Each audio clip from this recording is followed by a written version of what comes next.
Hi, I'm Lynn Ulbricht, and I'm the mother of Ross Ulbricht, who's the defendant in the Silk Road case.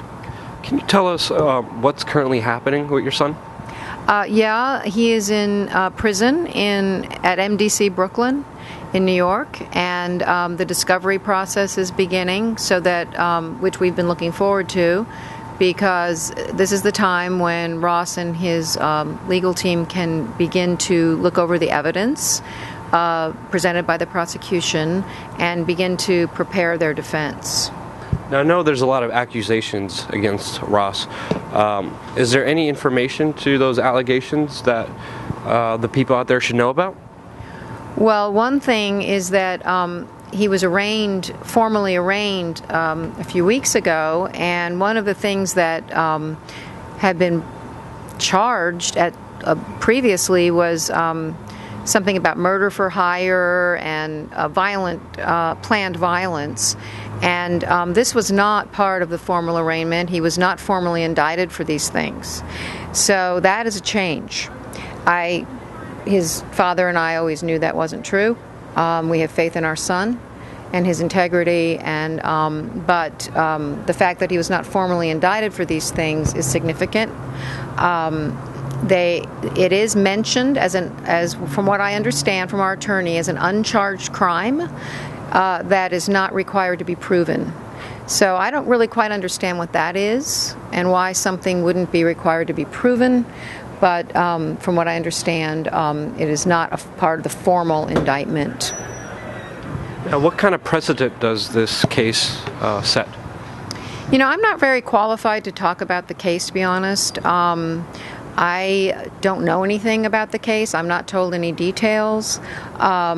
It seems to me that, I don't know of other cases that have focused on the internet, on encryption, on Bitcoin. It seems to me that it's opening up a lot of areas that are new in our legal system. But I'm certainly not qualified to comment on it.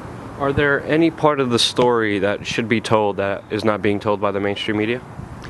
Well, I've certainly read way too often, without the word alleged, by the media that Ross did this or Ross did that, and a lot of times they're heinous acts. And I would like to say that Ross is a man of integrity.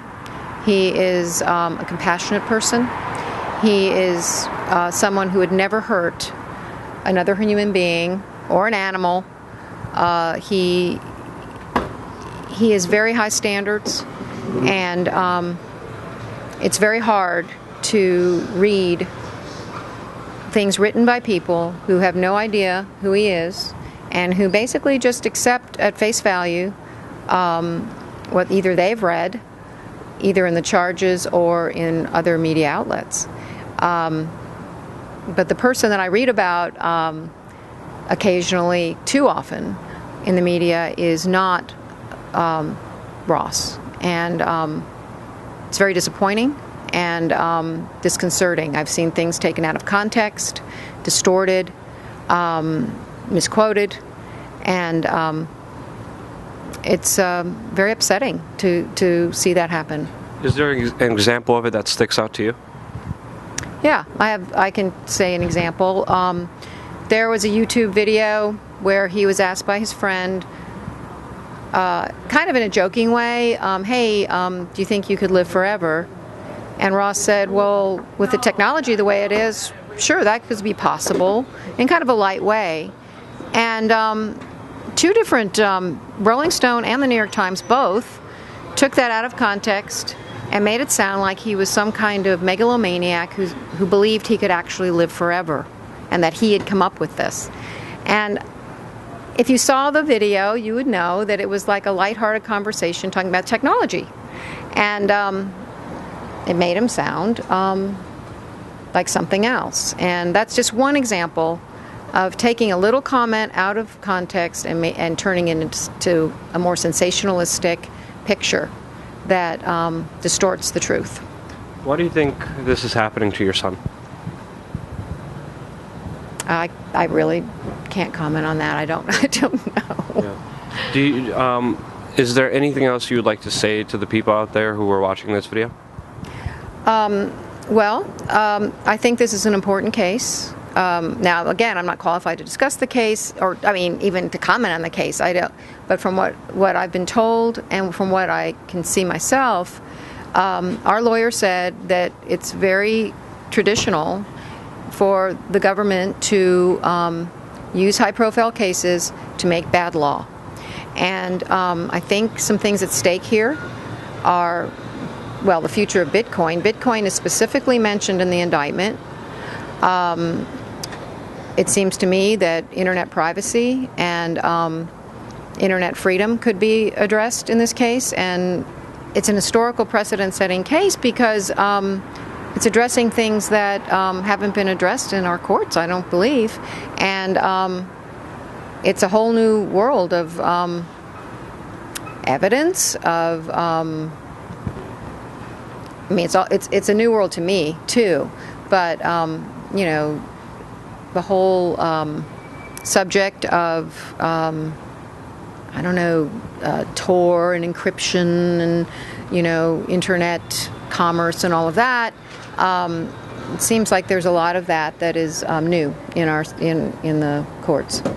Can you tell us about the Legal Defense Fund and why people should get involved and help? Yeah. Here is a scannable QR code that takes you to our website. It will take you to a landing page. It'll take you to the website and also ways to donate. Contrary to popular opinion, another misconception is that Ross is rich. Ross has nothing. He's completely dependent on his parents to put money in his commissary. He has nothing. We are not rich people, and we want a fair trial for him. We want the best defense for him and the best forensics to analyze this very complex and difficult data. And because this case will be precedent-setting and will affect us all, we're asking for help, and it doesn't have to be a lot. If a lot of people gave a little, it would make the difference. So I'm just here trying to raise awareness and raise funds for his defense. Ross does not belong in prison. He has a lot to give. He has a lot to contribute, and I look forward to the day that he'll be free.